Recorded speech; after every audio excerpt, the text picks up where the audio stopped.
Olá, sétimo ano, bom dia. Nós vamos dar continuidade à nossa matéria. Nós paramos lá na página 15, na parte das angiospermas, tá? Então vamos dar continuidade a partir daí.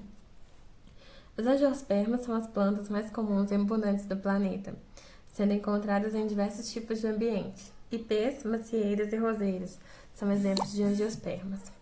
Em comum, todas as angiospermas são vasculares e possuem sementes, flores e frutos. A flor está relacionada à reprodução, e uma parte dela costuma se desenvolver formando o fruto, que protege a semente. Ela também apresenta raiz, caule e folhas. Como as gimnospermas, as angiospermas não dependem da água do ambiente para a reprodução. As plantas são classificadas em 4 grupos: briófitas, que são avasculares, pteridófitas, gimnospermas e angiospermas, que são vasculares. Gimnospermas e angiospermas apresentam sementes, enquanto flores e frutos são exclusivos das angiospermas. Agora, lá na página 16, nós vamos falar sobre as raízes. Existe uma grande variedade de raízes nas angiospermas. De maneira geral, elas podem ser classificadas em pivotantes e vasculadas. As raízes pivotantes, também chamadas de axiais, apresentam uma raiz principal diferenciada, geralmente maior e mais grossa, das quais partem outras raízes menores. Já as raízes fasciculadas apresentam raízes de mesma espessura, com aproximadamente o mesmo tamanho, sem uma raiz diferenciada. As raízes geralmente são subterrâneas, mas em alguns casos elas podem ser aéreas, ficando acima da superfície do solo. Existem também raízes aquáticas.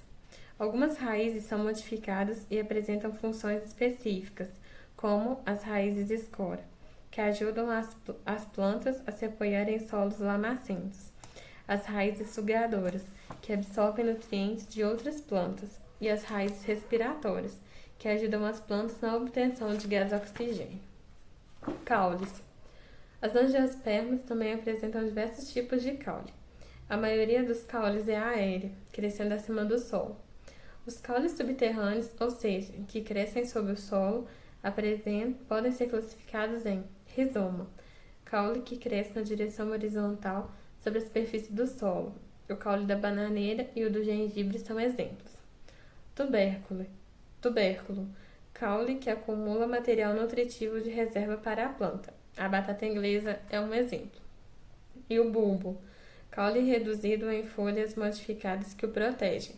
A cebola é um exemplo de bulbo. E agora as folhas. As folhas são comumente as partes fotossintetizantes das plantas. Em geral, apresentam limbo, a parte achatada da folha, bainha, parte expandida que envolve o caule, e o pecíolo, que conecta a folha ao caule. Algumas plantas possuem ainda 2 pequenas estruturas na base do pecíolo de suas folhas, chamadas estípulas. A variedade de formato e tamanho das folhas é enorme. Em alguns grupos de angiospermas, como nos cactos, as folhas são modificadas em espinhos, que são de tamanho reduzido e muito rígidos. Tal modificação reduz a perda excessiva de água para o ambiente por transpiração. Essa é uma importante adaptação em ambientes secos. Além de realizar fotossíntese, as plantas respiram, ou seja, consomem gás oxigênio e liberam gás carbônico no processo de produção de energia para as células. Nesse processo, é utilizada a glicose produzida na fotossíntese. Todas as células vivas de uma planta realizam esse processo, enquanto a fotossíntese costuma ser realizada apenas pelas folhas das plantas.